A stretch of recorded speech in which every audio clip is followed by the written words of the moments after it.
As you all know कि अभी हम लोग microbes in human welfare chapter कर रहे हैं एंड अभी तक हमने 4 टॉपिक्स हैं जो बहुत ही अच्छी तरीके से कवर कर लिए हैं, राइट।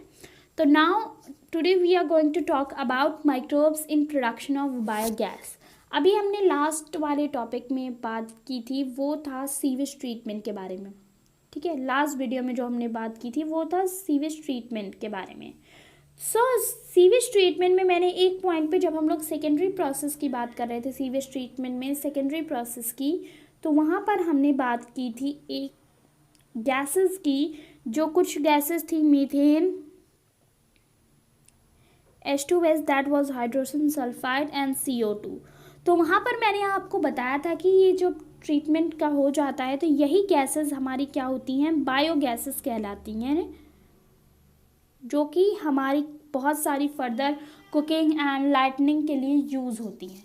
तो आज के में जो भी बायोगैस प्रोडक्शन का टॉपिक है वही हम लोग पढ़ने वाले हैं, यानी कि सेकेंडरी ट्रीटमेंट में जो ये सारी गैसेस यूज़ हुई हैं वो कैसे हमारी बायोगैस प्लांट्स में रिलीज़ होती हैं और उनका प्रोसेस क्या है, right. So let's get started with the topic. हम लोग टॉपिक वाइज ही पढ़ते हैं, तो ये 5th टॉपिक है आपके चैप्टर का। तो बायोगैस बेसिकली होता क्या है, ये सबसे बड़ा क्वेश्चन है। बहुत बच्चे कंफ्यूज होते हैं इसमें, वो डिफरेंस नहीं कर पाते हैं। तो biogas is a mixture of inflammable gases, right, methane, CO2। Inflammable जो कि बर्न नहीं हो सकती, बर्न नहीं होती हैं, ठीक है। मैं हिंदी में भी आपसे वीडियोस में लिखूंगी, जिससे कि बहुत से बच्चे हैं जिनको कंफर्म नहीं होता है कि मैम क्या लिख रही हैं या मैम क्या समझाना चाह रही हैं।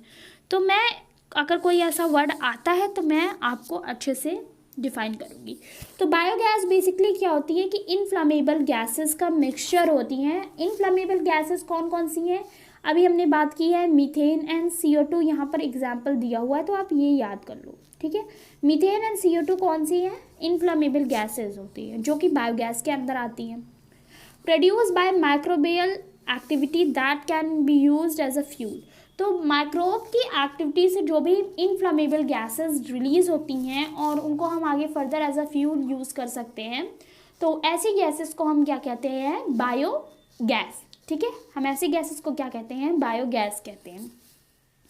नेक्स्ट पॉइंट की बात अगर करते हैं तो यहाँ पे मेथोजेंस के बारे में दिया हुआ है। What are these methanogens, these methanogens are methanobacterium, means methanobacterium होते हैं ये, यानी कि ऐसे बैक्टीरिया जो एनारोबिकली मीन्स माइथोनबैक्टीरिया के एनारोबिकली मीन्स क्या होता है, without use of O2, oxygen के यूज़ किए बिना जो अपना एनर्जी प्रोडक्शन करते हैं या फिर फर्दर कोई भी काम करते हैं,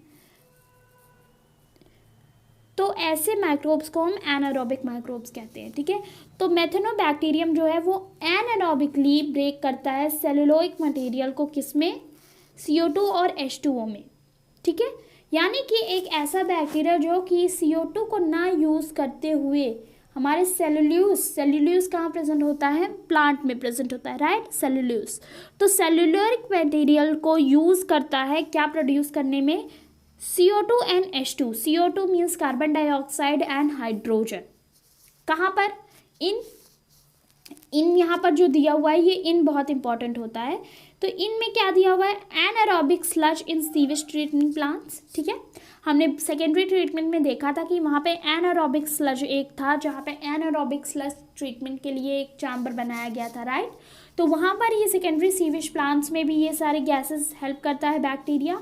साथ ही र्यूमन क्या होता है, it is a part of stomach, जिसको हम रूमिनेंट बोलते हैं, जैसे कैटल्स होती हैं, बफेलोज होती हैं। तो ये क्या करता है कि ये पार्ट ऑफ स्टमक होता है इन कैटल। तो ये यहाँ पर क्या करता है कि न्यूट्रिशन प्रोवाइड करता है कैटल को, और उनके स्टमक में भी ये CO2 और H2O रिलीज़ करने का काम करता है, ठीक है।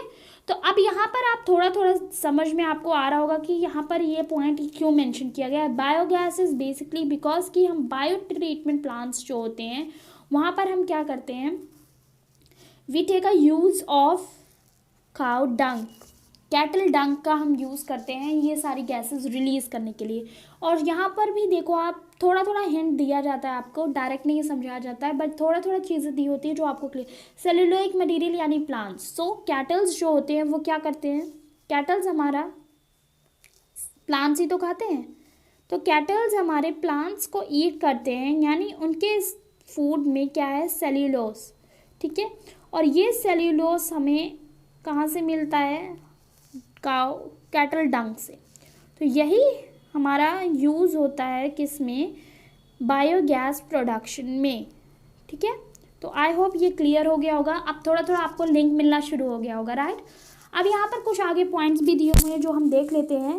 That is Indian agricultural research institute and Khadi and village industries commission developed technology of biogas in India.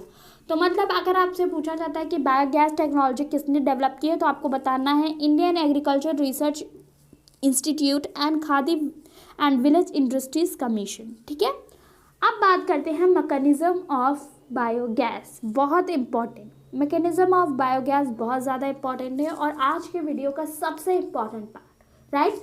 तो बहुत ही ध्यान से सुनिएगा इसको और हम लोग अब आगे समझना शुरू करते हैं।